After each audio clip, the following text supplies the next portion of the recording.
I am someone who has spent multiple nights up until 5 a.m. trawling every source I can possibly get for these stocks. And I just dump them all in an equal weighted index. No fancy Goldman Sachs style stuff going on here. That's Will Waters, today's guest on Spatial Stack. He's not a Wall Street insider. He's a geospatial professional who decided to understand how our industry actually works as a business and ended up building something no one else had. A Geospatial Index tracking hundreds of public companies, sharing maps, data, satellites, sensors, and software. The stock market is the easiest way for us to begin to have a productive experience around being an owner of the company. We'll explore how he built the index from scratch, what it reveals about where geospatial is headed, and how understanding the business side, not just the technology, can open new perspectives for your career and the industry's future. And if an outcome is that your income from investing matches your income from working, I hope that is memorable to you. This isn't financial advice. It's a wake-up call about the business of geospatial and why understanding it matters more than ever. The future is spatial, so let's get into it.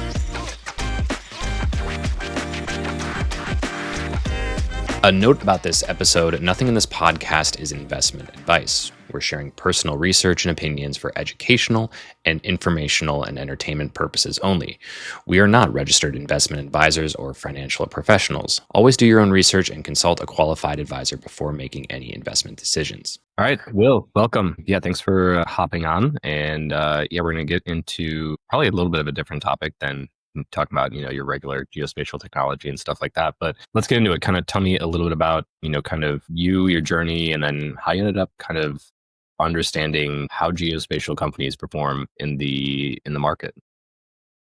Yeah. Okay. Yeah. It's a huge privilege, Matt, to be on the Spatial Stack podcast. Yeah, you're right up there in terms of the light on the hill, as it were. So yeah, I'm bringing my best in terms of a broader perspective on how we can derive an economic gain, really, and be economic participants in our geospatial industry.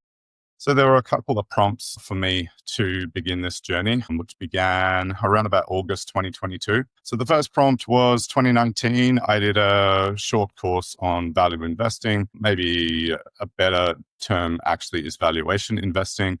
It's a fundamentals bottom-up way of judging whether or not it's worth buying shares in a business. It was a really useful short course, 3 months. It was only $750 through Stanford Continuing Studies. The professor was Kenneth Jeffrey Marshall. He also lectures at the Stockholm School of Economics. He's got a Harvard MBA.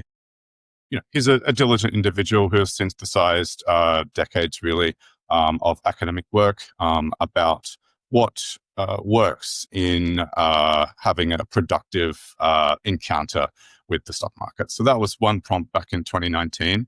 I was a diligent student. I promptly got to work applying the framework that we were taught on more than 100 companies. Like anyone in our industry, the first sort of reflex was to make an elaborate spreadsheet that connected everything up and eventually pushed out in an automated way a report in a nice, sort of 10 to 15 page Google document. So I had this framework in my head, and eventually I realized, well, hang on, I'm working in geospatial. There's a few hot stocks. There's a bit of hype around some of the verticals. LiDAR stocks, for example, database stocks. They've been around for decades. Why don't I sort of begin to look at applying this framework, or at least doing the most basic thing when it comes to finance and the markets, which is to make an index, which is basically just every single stock and some sort of way of assembling them all together and getting an impression of growth across the whole market or industry that the index is tracking. So that's the approach I decided to take.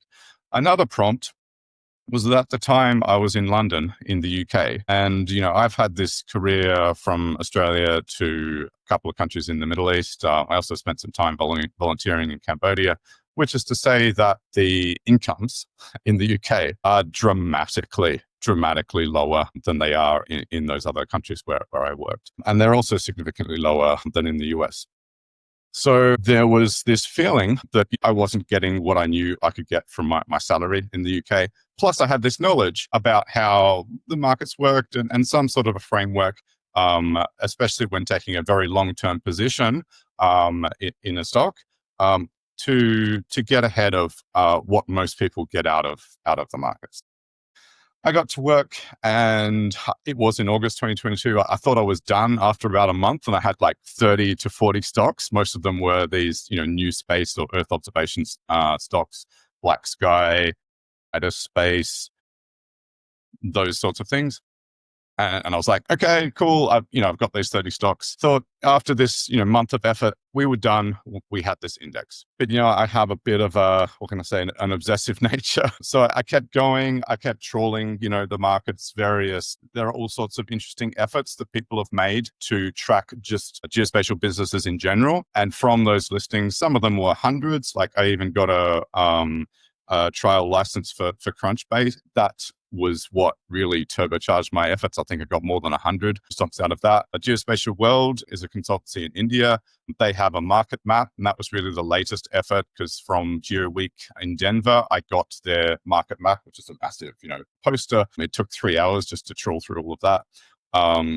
So basically my effort was to ignore anything you couldn't buy shares in. And that's key, because us as regular workers with not a huge amount of money, not being so-called accredited investors, so maybe with, thousands of dollars to invest, the stock market is the only way, or the easiest way for us to begin to have a productive experience around being an owner of the companies that employ us. So yeah, that's my initial spiel, Matt.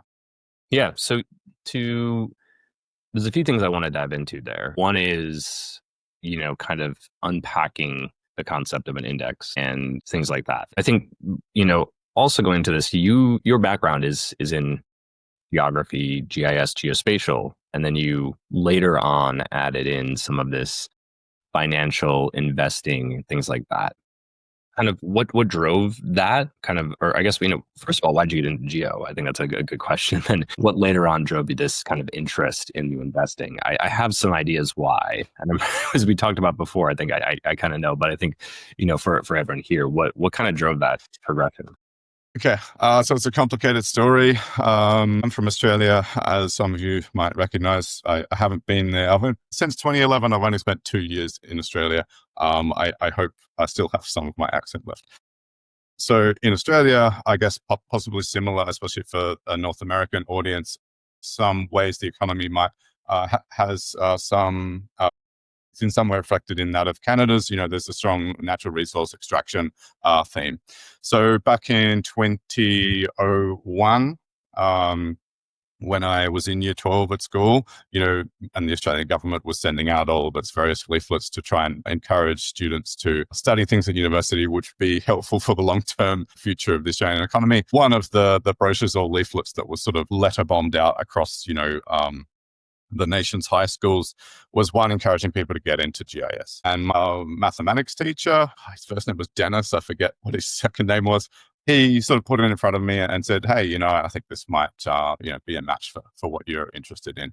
And I was fascinated, it seemed like kind of I'd never heard of it before, but, it had sort of a techie feel, and, it's cool to make maps, and that was enough to get me interested. At the same time, though, I was an extremely diligent student, and I got a decent, I confess that I was temporarily distracted by doing a psychology degree, only because there was the prospect of, great incomes and all of that. But I was in no way emotionally cut out for a career in clinical psychology. So funnily enough, I went back sort of full circle and ended up doing eventually a master's in GIS at the University of Melbourne. Yeah, that was, I guess, how I got into it. And what grabbed me initially in, the first sort of years of applications of this was actually when I got a volunteering position with Engineers Without Borders Australia in Cambodia.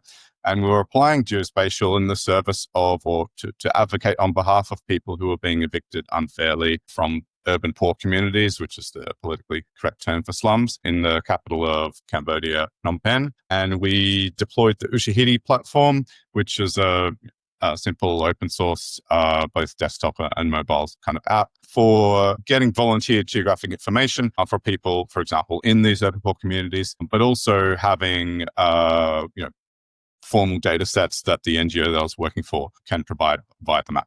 Anyway, so what I appreciated in these initial sort of applications of seeing how people were using geospatial in the world was that it was something that could be used for advocacy purposes to help the little guy, if you like. And there was what can I say, in the direction of a spycraft or a surveillance aspect to it. I have what can I say, in some respects, a nature that, well, everybody likes the intrigue. So, I like that aspect of it. So, yeah, about the finance theme. Well, if you want to go really far back, in Wales in the 80s, my father's side of the family were part owners of a bank, funnily enough. So maybe there's some sort of strange ancestral urge to do with finance for me. Another thing was, honestly, I was just, fascinated with the whole finance industry in London, which is where this sort of began. And I wanted to be some sort of a participant in that, maybe begin to build out a network in the finance community in London, which is what I began to do before I came to the US. If that helps. Yeah, no, that's perfect. Yeah. So on a complete side note, so you worked on the Ushahidi platform. Is that what I heard? We deployed it. This was back in 2011, 2012. Aware that it's, as far as I'm aware, it sort of began in a community in Kenya. I could be wrong, or at least that was an initial high profile.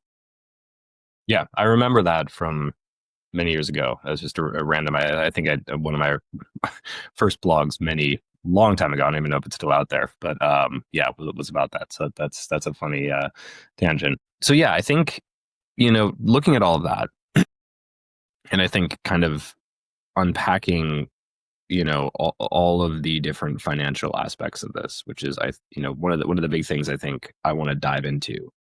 First of all, let's kind of lay out some terms and kind of for someone who's coming to this completely brand new, how would you define an index? How does one get involved in an index? And what would this kind of look like in the life of just, kind of any person involved? Because I think in many ways, and in many modern economies, in some way, shape, or form, we're impacted by the market, the stock market, things like that. Even if you're in the public sector, when there's pensions, in the private sector, investments and things like that. So let's take it step by step, kind of from the basic building blocks, stock and index, and then a geospatial index. What are those things kind of like? Yeah. Okay. I'm going to start with something else about how credible it is or is not, to be perfectly blunt and honest with everyone, what I'm sharing. So I have prepared some slides, and not to take over about that, but just to get to this important slide.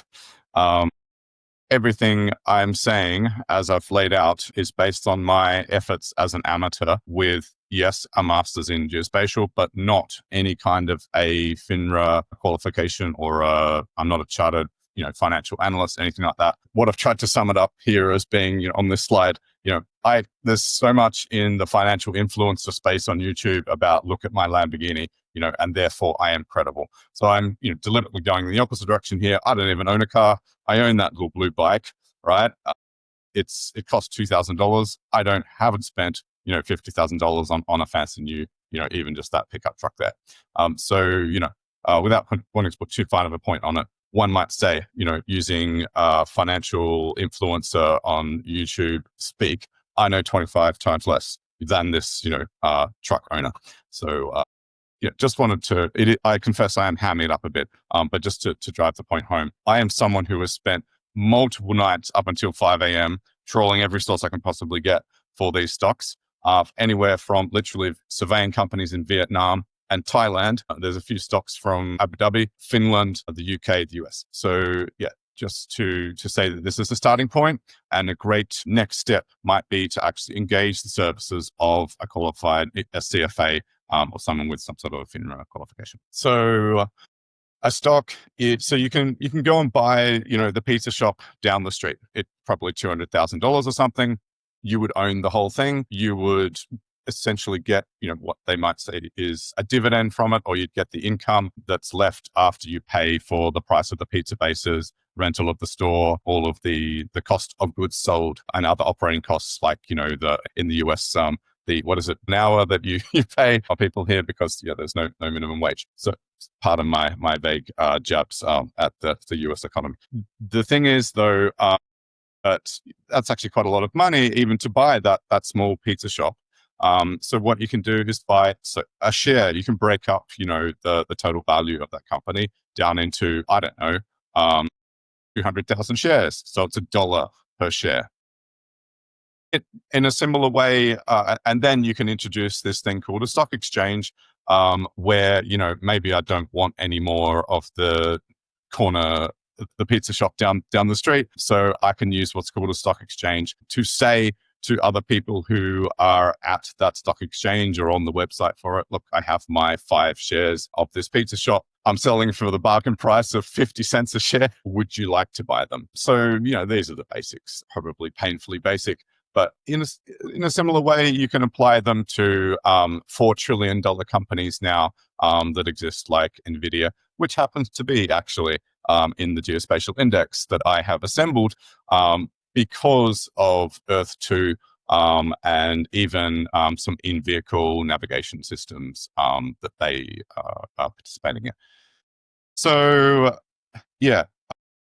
Okay, so we've got the concept of part ownership of a business and exchanging those stakes in a business via a stock exchange.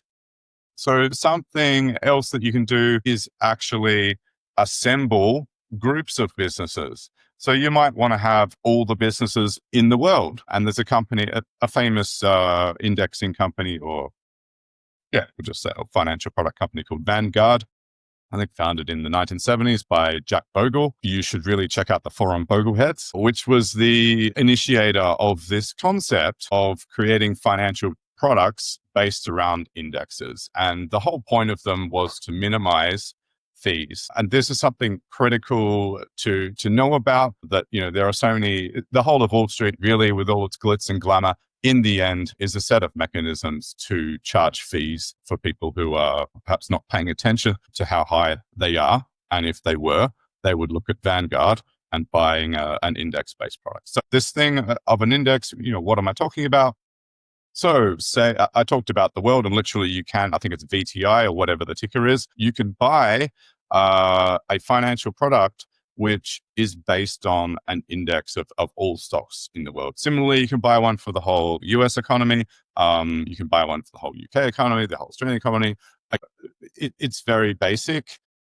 For what can I say? So there's position sizing. You can buy 100 shares of the local pizza shop. If there's a shoe shop down the road, and you don't like them as much as the pizza shop, maybe you only include in the index, 50 shares of that one. But the most basic approach is just to buy the same amount in each of the companies for your index. That's called an equal weighted index. So that's the approach that I've taken for the Geospatial Index. And because I'm from Australia and I, still my own personal portfolio is based on Australian dollars. So how I've chosen to do it is for every company, from Aerometrics, a South Australian aerial imagery company, to Autodesk, something like a 40-year-old CAD company, I have bought 100 Australian dollars of shares in those companies. And then there is nothing more that I do. I just put them in the index and let them be. I don't care if they're the most terrible company that has never made any money ever since they were listed. The fact that they're geospatial, they get a chance and they go in the index. If they go bankrupt, well, then they will fall out. If they are a conglomerate, like, I don't know, Google, and because of all the antitrust things that are happening at the moment, for example, maybe Google Maps will have to be spun out of Google. And if, as a result of that, the original company no longer has any geospatial products, then the rules for my index say that then on that date, Google will be removed from the index and the index will buy shares in the new company that was spun out that's still geospatial. So it's the most basic rules possible, just to have as little intervention from me personally in being a fair mirror, a true mirror of what is happening in our industry via the stock. Yeah.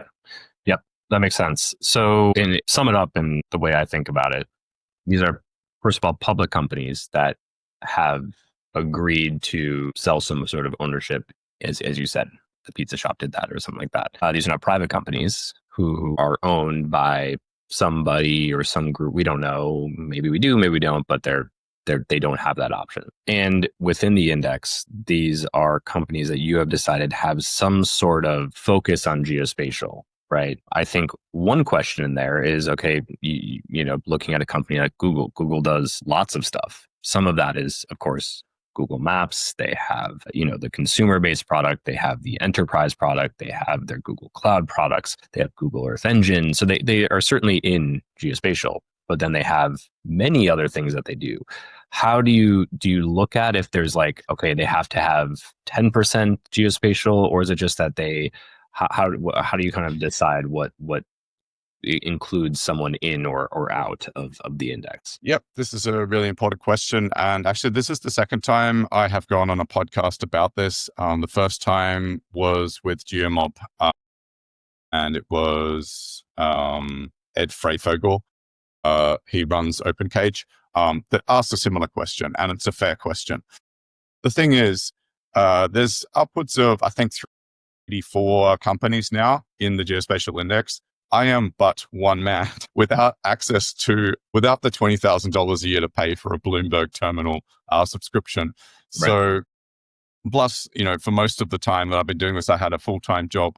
So yes, if we had an army of analysts, and another wonderful outcome of this, through raising the profile of this effort, I'd love to have, maybe I could start a Slack group or something like that, and we can actually be, a globally distributed army of analysts that I think this challenge deserves. Anyway, because I've, only have, I don't know, maybe 8 hours a week max to spend on it, I didn't have the time to trawl through all the 10Ks, the annual reports for US companies, and all of the other annual reports around the world in all the different languages, to really read through, and where I'm lucky enough to find, a clear declaration from the CFO of this company, who happened to think, oh, maybe someone's going to care, about how much revenue specifically comes from our geospatial products. Let's put it in a nice table for them. Usually the segmentation is going to be by geography or, some other major lines of business. So this is to say that, unfortunately, I haven't been able to answer that question. So the approach that I've taken is, regardless of, if it's an $8 trillion company, which is, I don't know, they sell rice, if they nevertheless have the geospatial industry's most badass geographic information system about predicting rice yield, and it is absolutely fundamental to the geospatial industry and is very significant for us, then it goes in the index. So that's the rule for me.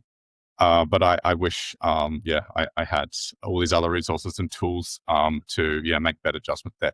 So in response to this challenge from Ed Freifogel, what I decided to do was divide the index into adjacent companies like Oracle. And nobody can deny the impact on our industry since 1984, of when Oracle Spatial was released, 2 years before they went public in 1986.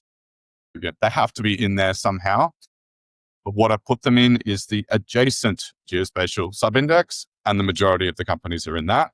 And then there's 111 pure play geospatial companies. So I mentioned Aerometrics before. They're in there. They're a terrible company, but nevertheless, they get a shot. And also, whilst I'm on my high horse about all of that, and aerial imagery companies, another one, Nearmap, an Australian hero of our industry that compounded at something ridiculous like 50% per annum, was taken private and stolen from us, public market investors, by Tomo Bravo, I think. We had Chris Sams on my podcast about that. So this is another way that we lose some of the best companies, actually, is the private equity firms often, are hunting around. They stole Maxar from us as well. Well, I guess one big question is, how has the Geospatial Index kind of performed compared to other indices, the rest of the market, things like that? Because I think we all want to know, and people who work in this space, how is this space performing? And on top of that, how this is, let me put it this way. We all work here. We all know something about the technology and the stuff that we're using, probably more than many other companies. Like, I don't know how, some other things are done in different spaces, but we might have a stake in those things.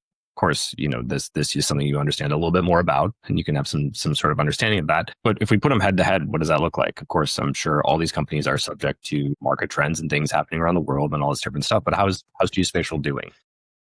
Yep. This is a great question. The first response is that there is some volatility. So depending on, the month or the year that I check in and tell that to you, sometimes the market is winning. So therefore, this whole effort since August 2022 is totally moot and you should just ignore it. But sometimes, again, depending on volatility, the market is losing. And by the market, so there are many indices to track the overall performance of the market. Perhaps the most popular one is so-called S&P 500. There's an old, venerable, respected financial services firm called S&P Global or Standard & Poor Global.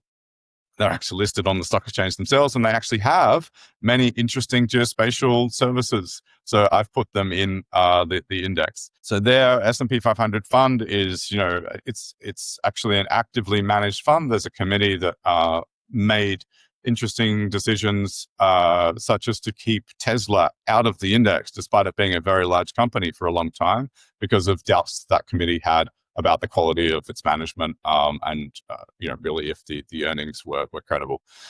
So I just wanted to flag that briefly, because a lot of people think that it is just a bulk standard index without any judgment made. Anyway, so the S&P 500 is the market, and this brings up a whole very interesting area of study.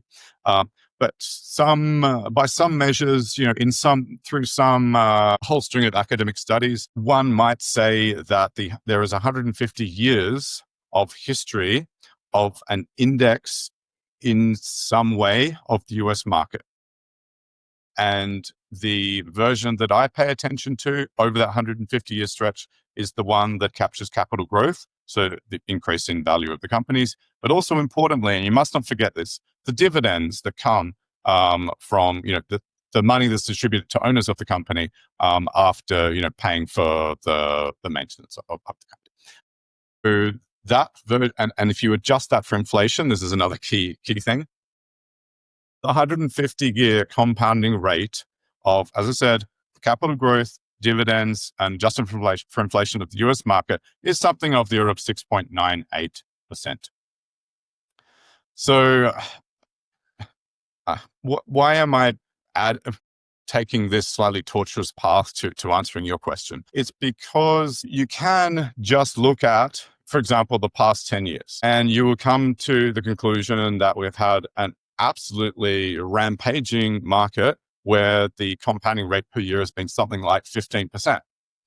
But you will be sorely disappointed if you expect that that's going to persist forever into the future. If you look at a chart of something like the past 100 years, there are literally multi-decade or decade and a half stretches where the whole market does nothing, and you would get no growth whatsoever in the capital. There'll be no capital growth. It would just be dividends that you're receiving. Why? I just to show that. Whilst I am a little bit naive, I'm not a CFA. I have taken the extra step of looking at this concept of so-called base rates. So the base rates is what is this very long-term benchmark. So perhaps it would help if I shared a slide. You've got that. Step 2. There's a whole lot of material there about why this is important, which I'd like to get to at some point. Okay, so here we are. And this is current as of a few days ago. So maybe I think it was Monday this week. All right. So as I said, the S&P 500 is down the bottom there. And for the past decade, it has increased by 13.755% per annum. So this is essentially beyond double what the 150-year returns appear to be for the market. And in this particular snapshot, considering the volatility conditions at that particular point, the Geospatial Index is significantly outperforming it by 2% per annum. So then I was telling you about dividing it up into adjacent and pure play companies. So actually, the adjacent ones, including importantly the big tech stocks or the Magnificent Seven, is another term you'll hear. The compounding rate of that is actually 19% per annum, and the pure play stocks have actually been, really bad, honestly, 7%. And then perhaps some of you have heard of the GeoAwesome blog, run by Mutakumar and another colleague of his. So they have this GeoAwesome top 100 list maintained by, I think it's a set of experts across the world in the industry. I was actually on the selection panel, and it just so happens that at the time they took the snapshot, the compounding rate for that was 21% per annum. So yeah, and this is on to base rates. Who cares really? I'm sorry, about the past 10 years of compounding. You need to express that actually as a multiple of the long-term rate. And at that time, it was 1.74. So what that means is you need to divide this 15.82 by 1.74 to get to the long-term true compounding rate for our industry, which at the time I think was 7.99. Yeah. And I think that, it's an important question to ask because there's, I think if you just kind of take a whole picture of our industry, right? There's certainly a lot of growth in many different areas from technology and things like that. There's also kind of a big question out there, I think, and twofold. One, I'll talk about the market, and then two, I think about what it means for just the everyday individual kind of working in GIS or geospatial. One is, I think, kind of how we continue to grow the space. If you're sitting there, there's lots of reports saying, the space is worth X many billions of dollars. You see these every couple of months. And, the geospatial industry is expected to grow by this much. There's these consultancies that put these numbers out there. And then you can go Google them and Geospatial Market Outlook. And they talk about all those different things. At the same time, I feel like there's sometimes a challenge of like, well, we're still kind of in our bubble, right? A lot of our technology is still used, kind of people talking, companies selling to the same companies in geospatial, kind of working that. And we're still trying to get this moment of how do we break geospatial, geography, all these different things into the rest of the big world, the market, the companies that you want to use this data. So I think what's interesting that what you're reflecting there and the way I'm kind of interpreting that is like, that things are going up, right? If you look at, the big kind of, indexes, some of the top companies in the world, all things are growing up. What I think is highly interesting there is that there is a segment of geospatial companies from that kind of, Geospatial 100 that are doing very well, kind of outperforming, even just by, a few percentage points. And there's some that are struggling, right? Which I think is a reflective of any market, right? There's always going to be some that are doing well and some that aren't. But overall, there's an upward trend, which is good to see. And I think something like that. So what's your take on a very high level? If you look at kind of the big picture here, where we're going and what the challenges are and who's succeeding and what are they doing? Yeah. So I'm going to say I wish I could answer that question, Matt. And I can totally sympathize with that being the first reflex that people would have. They want some sort of a contrast with, all of these breathy, hypey, wolf pack. I think that literally that was the name of one of the companies that produced, one of these compound annual growth estimates for our industry. So, what is my opinion accompanying all of these other research efforts? And I will say to you that I don't have one. The reason is that that's actually not the purpose of this. I would love it to be another outcome from this discussion. There are many things that could happen in the future, but this is where I need to come back to really what the purpose of this exercise was. And in making this point, let me share another slide. Let's go back. So this is actually, the second market that I've prepared this set of slides for. The first market was the UK. And there was, interestingly, a similar phenomenon in these two jurisdictions or economies. So in the UK, there was a chart similar to the one you're seeing here, but it actually started in 2008 during the financial crisis, where wages and inflation were tightly coupled. And then after the financial crisis, basically wages flatlined.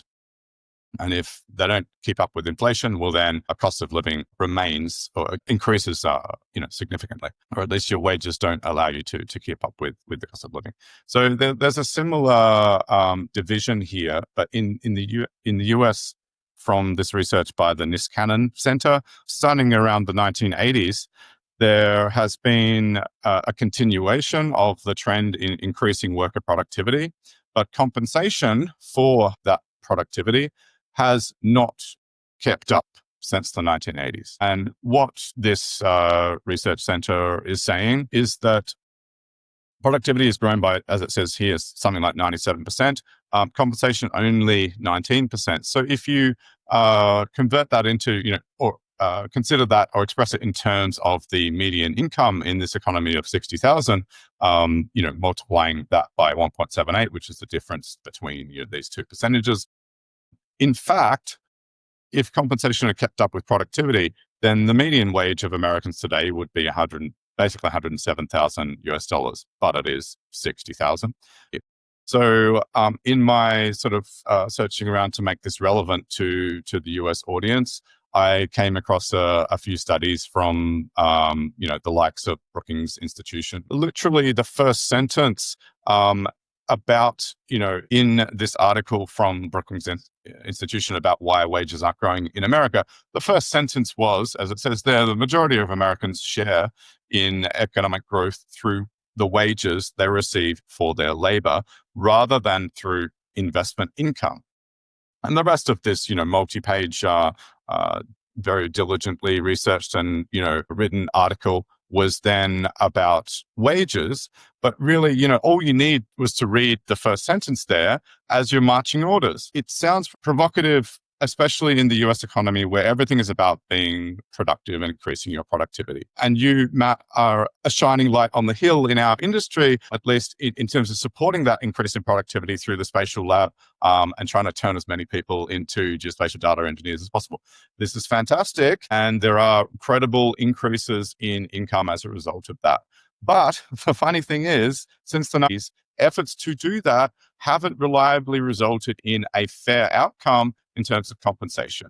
And what literally in one sentence, the Brookings Institution is saying to solve that is that you must be a multifaceted participant in the economy. You must not only be extracting the income, economic value through your income, you must be translating your knowledge as an insider for an industry and gaining an edge over other investment analysts through taking ownership positions in the companies that employ us. That is how you through this multimodal approach of economic participation, through being not only a worker but also an owner, that you will close the gap between that has been emerging since the 1980s and bring things back in your favor, or at least keep up with everyone else in the economy, especially investors.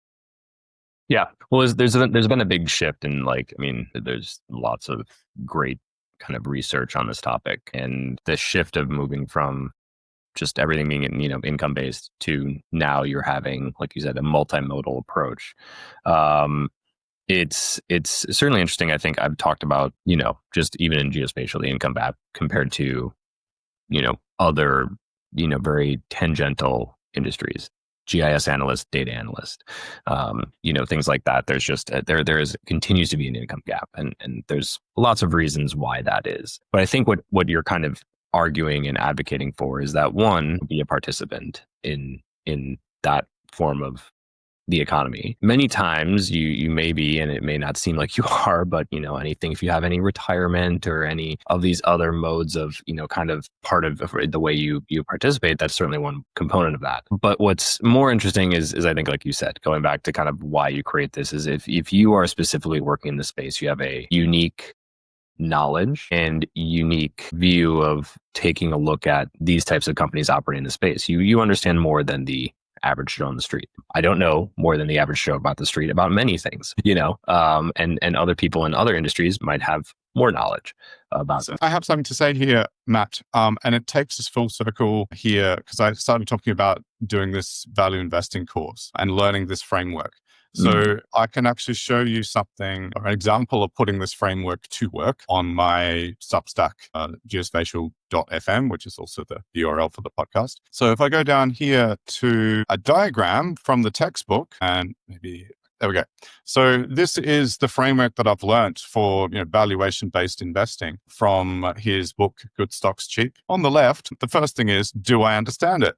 I need to understand it on 6 dimensions: products, customers, industry, legal form, geography, and status. So status is things like, are they the dominant firm in the industry? Has there been recent legal, court cases, negative press coverage, positive press coverage, things like that.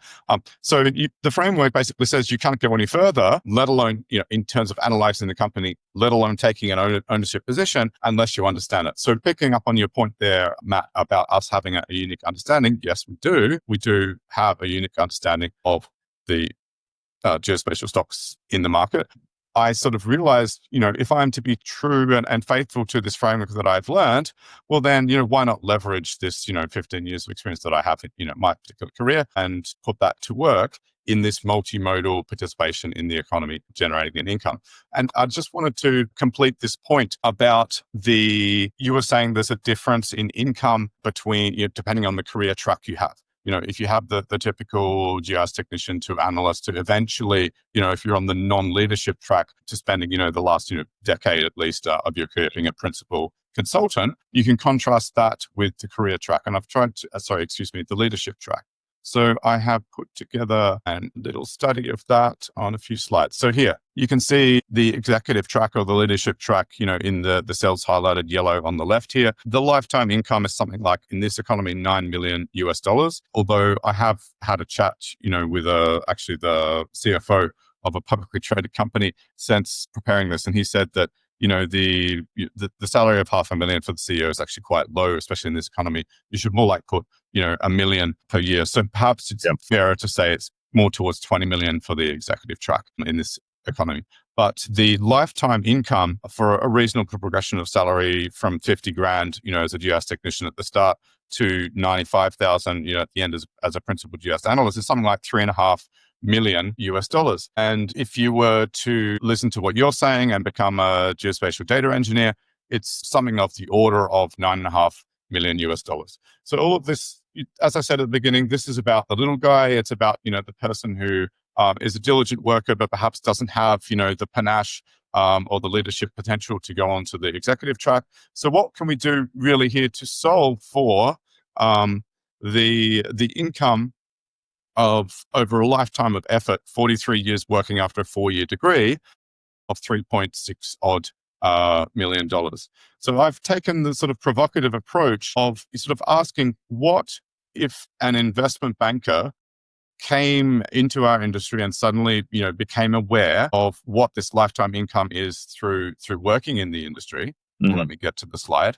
So what is it that this investment banker would have to invest over a 47-year period to match the lifetime income of this regular non-leadership track GIS analyst? It's 3.5 million is what I've gone for up in the top corner. So it was actually, after adjusting for inflation and base rates, 7.32% annum that this group of 380 odd stocks delivers if you have an equal weighted index and just buy and hold for 47 years. Of course, this is all theoretical. This is, in some respects, a stab in the dark, but informed by, I hope you can see a little bit of research. So what the investment banker would have to invest to match this 3.5 million outcome is $126,713, and just hold those stocks, watching Netflix, feed up on the couch for 47 years. So I just wanted to finally get to that point in this analysis for everyone, to really bring home the point that the people with capital and money who don't actually work, if they can literally just duplicate your lifetime income with this, just north of $100,000. And I've, done similar, analyses for every sub-index or vertical in our industry.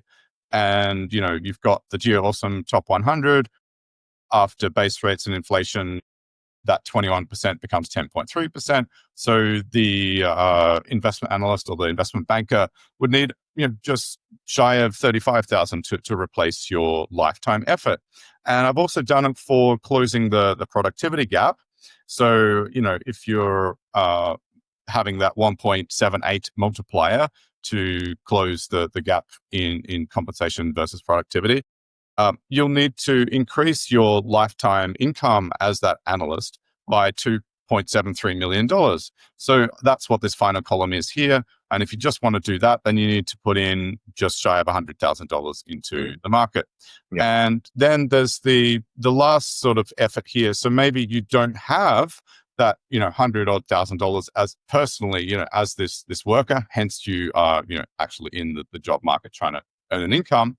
So what I've put together here is a stab at how to use your own income to do that duplication of your earnings using just the market, right? The market that employs us, the Geospatial Index. So you can see here, the first 3 years, I'm proposing you spend the first decade of your career investing to achieve this duplication or to close the productivity to pay gap. So this is to duplicate earnings. So you'll need to invest for the first 3 years, 85% of your income. And then for the next 7 years, 16%.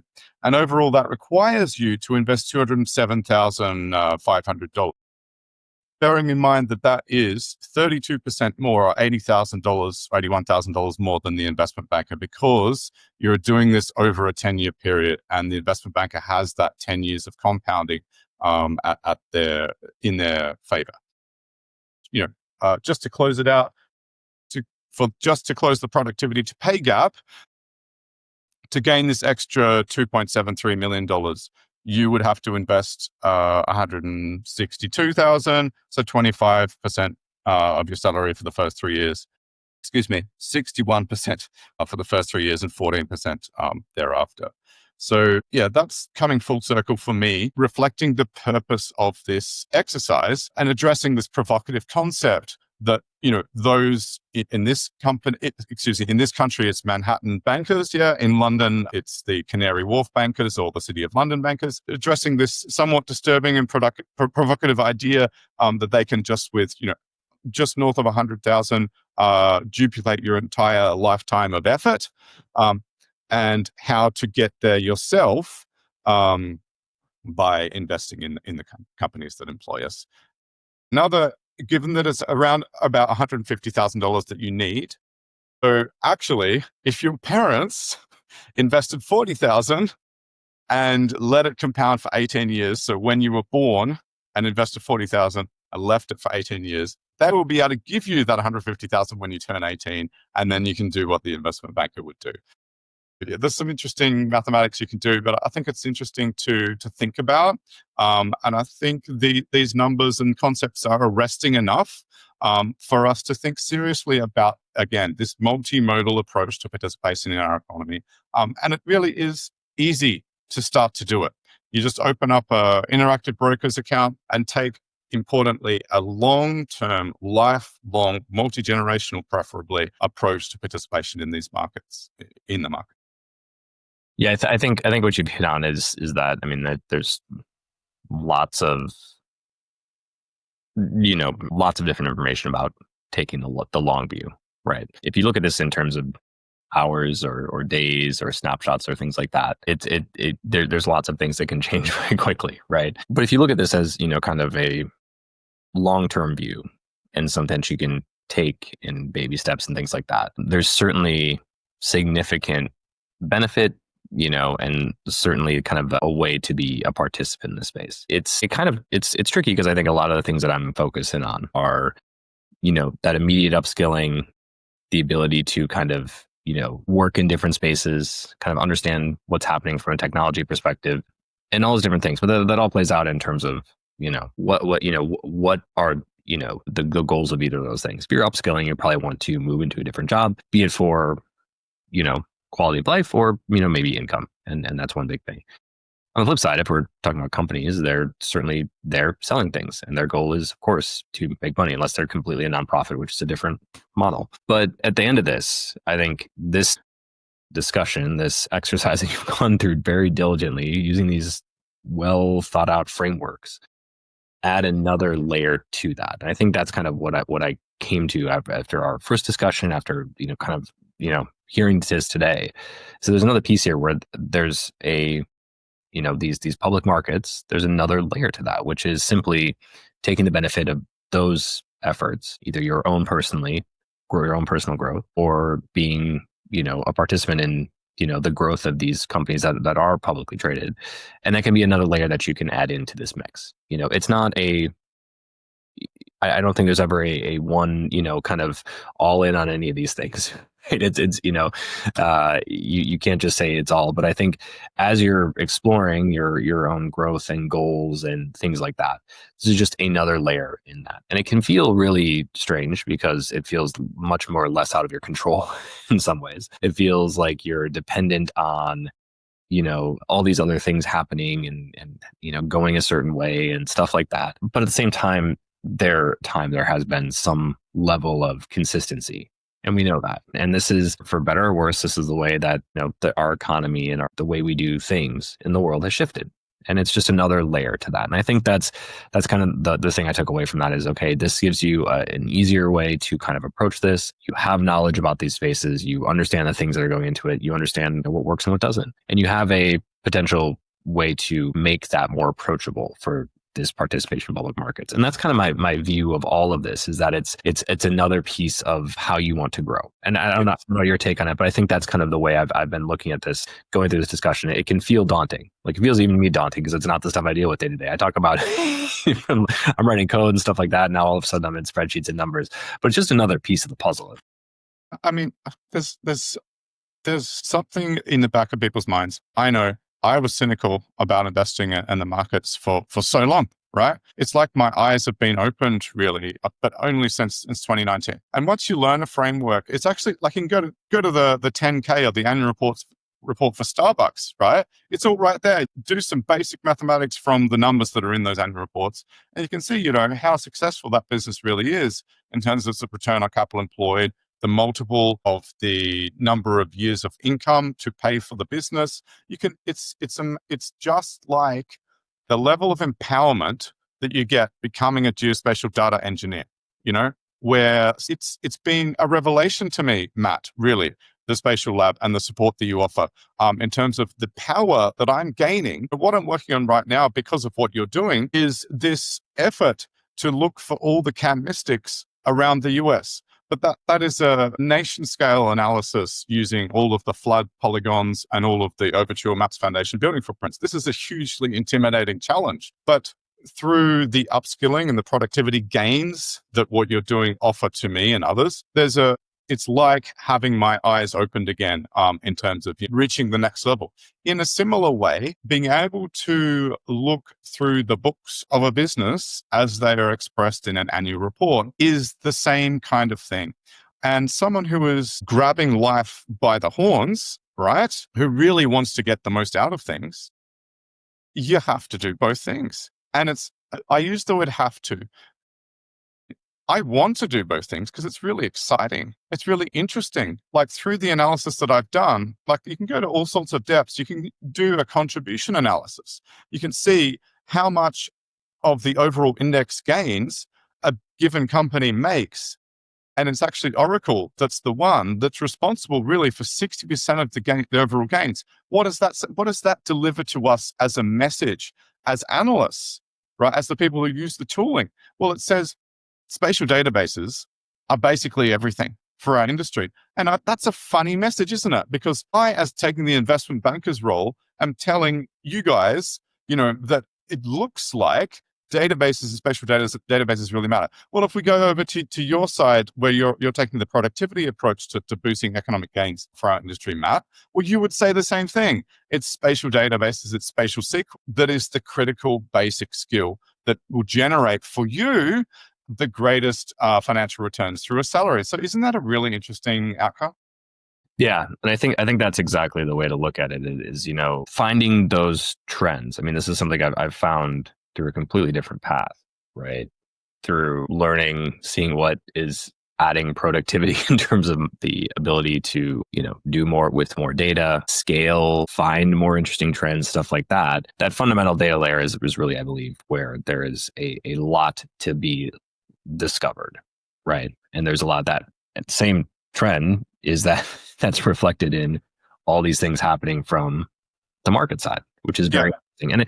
And I think what you hit on there is like all of this, to sum up, is around, for me, and why, honestly, why I started, I'm sure this is why you started your exercise and why I kind of started putting these things together, is helping people grow. I think there's a lot, if you look at the space, GIS, everything like that, it is incredibly interesting. And we all got into it because of probably a passion about understanding the data, the ability to draw insights, make our world better, anything like that. At the same time, there's a lot of concern about how do we grow, right? I see it every day when people asking about, on Reddit, there's, just what's the growth trajectory for our industry?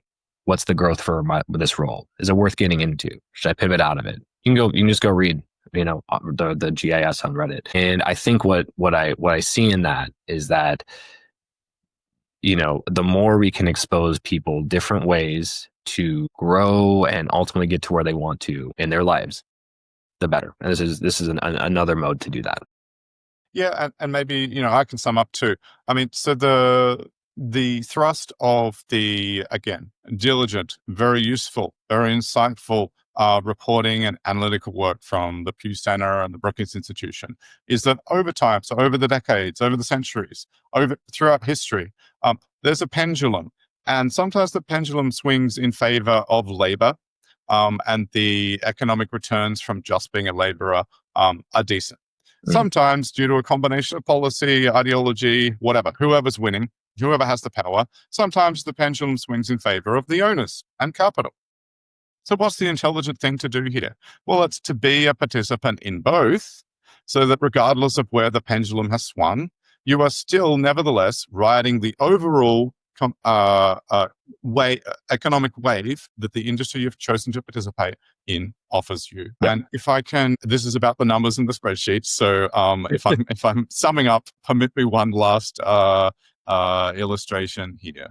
So if we go down to the end of this, is to close the productivity to pay gap. So I'll focus on that one because it is this provocative idea that it does not serve you well. I'm sorry. To solely focus on increasing your productivity. You must attend to this phenomenon of sometimes workers not being fully compensated and sometimes the business owners being ones who are the ones that generate most of the returns. So towards the end here, after year number 42, the compounding returns per year actually become more than the salary. Okay, so what are all these cells? So this is the year, the income you're getting the first 4 years you're studying, so you don't get any. Balance of the compounding income after cost of living. So I've also contrasted it with that and the notes. So here, after the first year, you're living with your parents because you're saving most of your money. You can't support a family for the rest of the first 10 years because you're underwater. And then, by year 15 or year 11 of actually earning an income, you're scraping by. But then what happens is, suddenly you get in the clear and you're, significantly ahead in terms of living costs. You're 12,720 ahead in terms of the income that you're earning. But what's also happening per year is you're getting this much in income from your investments, right? In this particular year, 56,000. And then what happens down here is that, by year 38, you're earning 95,000, but your income from investing suddenly becomes more than what you're earning. So I just wanted to flag this. I've tried in many different ways to bring an indelible, hopefully sometimes a shocking, overall a memorable impression of the benefits of this multimodal approach. And if an outcome is that your income from investing matches your income from working, I hope that is memorable to you. And look, what did I have to do? Did I apply any fancy financial models? Am I a hedge fund investor? No. All I did was spend, months on end, I confess, multiple nights up till 5 a.m., just collecting every single last geospatial publicly traded company from Vietnam to Thailand to Finland to there is some South African companies in there, to Australia, to the US. And I just dumped them all in an equal weighted index. No fancy Goldman Sachs style stuff going on here. And, funnily enough, what could be the next step after that is to create what's called an exchange traded fund, where all of this goes into something that is tradable under one instrument on the stock market. Yeah. Anyway, regardless of whatever way you take, I'm saying to you that under reasonable assumptions, there is a significant stretch of your career where the companies that employ us can actually result in a income from investment that matches and then exceeds what you get as a worker. Yeah. And it's funny as you say, like these endless nights up till 5 a.m. and stuff like that, because I feel like I did the same thing and I was trying to debug Python, do something with SQL or figure this thing out, right? Why I think this was a great conversation was because, you're, and to bring it all ahead, I want to make sure people know where to find about you, your writing, the things you're talking about, all like that. You've spent the time putting these things together so people can access them a lot easier and kind of skip the work, right? I mean, I've tried to do that with, by sharing content that I, have put together, learning, put into formats to make all those things that were tough just easier for everyone else and help you jump ahead from that perspective. So with that said, where do people find out about you? How do they keep up with things you're thinking about and learning? And where, I mean, you mentioned one already with Geospatial FM, but. Yeah, so there's the podcast Geospatial FM, and this reflects that another form of capital, we're talking about financial capital, accumulating intellectual capital to make yourself a more productive worker. Another form of capital is social capital, and you get that through building networks. Hopefully a network that connects with, the center of power in your industry. So the large companies, CEOs of those. So I have been making a deliberate effort to gain that social capital through running the initially Geospatial Index podcast. And I've recently changed it over to Geospatial FM, reflecting that it's to do with broadcasting, but also reflecting the recent trend, you've been talking about trends, of foundation models in our industry. So geospatial.fm is the Substack. You can search for it on YouTube and Spotify and all the other podcatchers for this series of conversations I've been having with amazing leaders, inspiring leaders and entrepreneurs in our industry. The latest one really that stands out is Juliet Murphy, founder, CEO of FloodMap, which is an amazing forecasting system with a strong geospatial flavor to do with floods. That's a way that people can keep track of my work. What I did for a while was weekend updates, which gave you, for example, these contribution analyses, and that's how this concept of the significance of Oracle bubbled up. But there's just so much more that can be done. And I think there's a huge potential here for a proper financial analysis service. And also, I am going to raise this cliched concept of actually a training course. And I know that there are is there a single YouTube channel in finance without a training course attached? I don't think there is. I've been, somehow strangely not following that trend. But I actually think that in terms of an all-encompassing effort based on the long-term view and an informed view of trends in the economy and how economies change over time, in fact, there should be a training course that informs people how to have a productive encounter with the markets. And also, there's potential for a paid service, I think. And ultimately, an ETF, actually. An indication of my accumulation of social capital here is that next week I have a brainstorming session actually about an ETF with Alpha Geo, which is run by Parag Khanna, and it came out of a podcast episode with Michael Ferrari, their investment officer.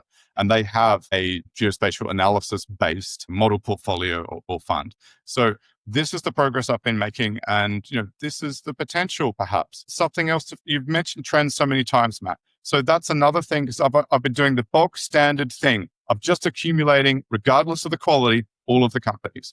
There's a pointer to a possible direction here where I've categorized the market into 27 verticals. The latest one that I've added with a single component is NetApp, data infrastructure is this new vertical. And you saw when I shared my screen that for the autonomous systems vertical, you'd only have to invest $111 and let it compound 47 years. You'd have the lifetime income. So, but there's a risk there that maybe the trend won't continue.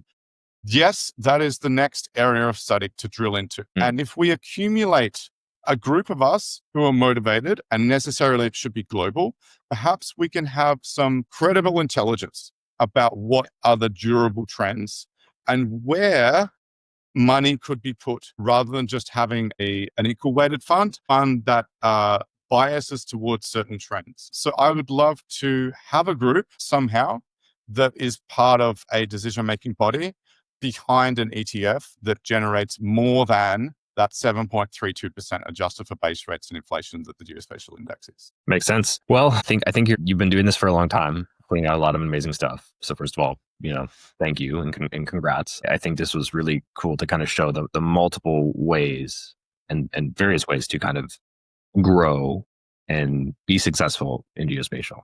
Multiple ways to look at this. I think it's a good lens. And I think, if there was a geospatial ETF, I think that would be a really cool way to really bring this to a really nice kind of way for people to easily access that and just, be able to participate in that. So that's really cool. So yeah, Will, thank you for taking the time. I think this is a lot of education for me and something I don't do a lot. So I think that's what I enjoy about doing this, is learning a lot of different things more than my regular day to day. So thank you for that. I appreciate it. And I'll drop everything in the show notes so people can get in touch. But yeah, thanks, man.